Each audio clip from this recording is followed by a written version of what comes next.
Good afternoon. I'm Jonathan Brese. I'd like to thank you for joining me today. You might be wondering what I'm wearing. It is a traditional ribbon shirt. It is worn by most Native American men. Clothing, just like a lot of things in Native American culture, is pretty important.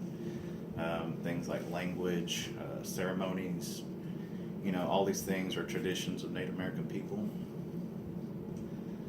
Language, I think, is probably one of the most important of these because that distinguishes tribes from each other, distinguishes Native Americans from other people in general. So I'd like to ask a question: why would you care about a language that's not spoken in modern society?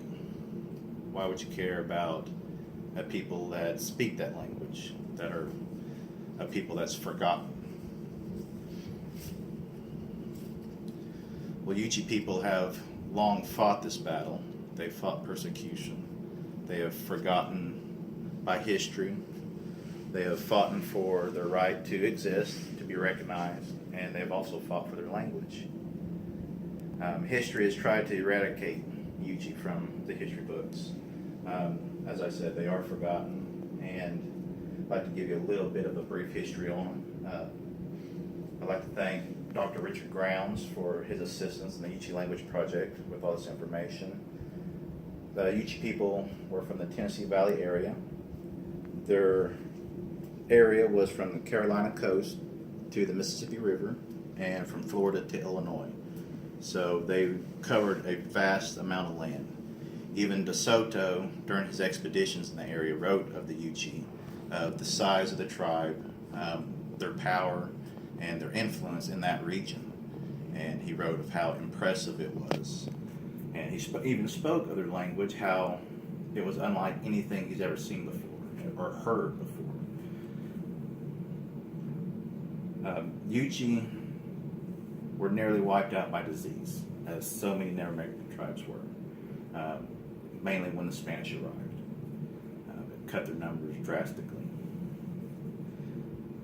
The tribe also split for political reasons. They split into two different sections, and they were almost finished off by the Cherokee when they started battling with them. The battle with the Cherokee started over actually the Yuchi being framed by French fur traders.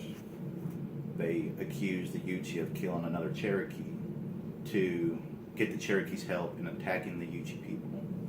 The French supplied the Cherokee with guns and ammunition, and the Yuchi, already small in numbers, were no match for the Cherokee, who were obviously outnumbered the Yuchi, and then also had modern firepower.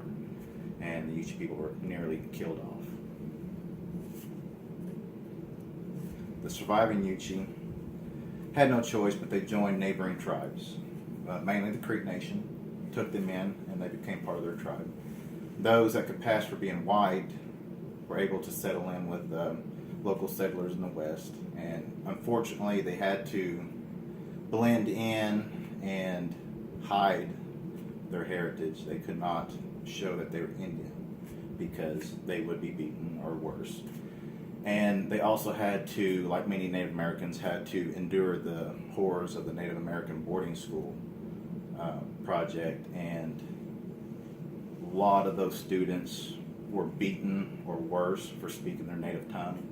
So the language was lost. They just quit speaking it altogether out of fear. Just like the people, the Yuchi language survived. It was long thought to be gone, just like the people were long thought to be gone, but it made it. And with people like Dr. Richard Grounds and the Yuchi Language Project and all that they do to try to teach the youth and adults as well to just make the language survive and to get it written down, because it is not a written language. Yuchi is an isolate, which means it is not related to any other language on earth. It's its own language, its own unique language.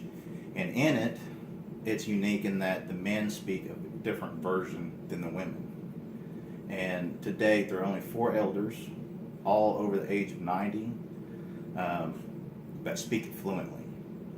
And there were 5, and the 5th being the only male known to speak the language, and he recently passed away. So you see the need to document this language and preserve this language.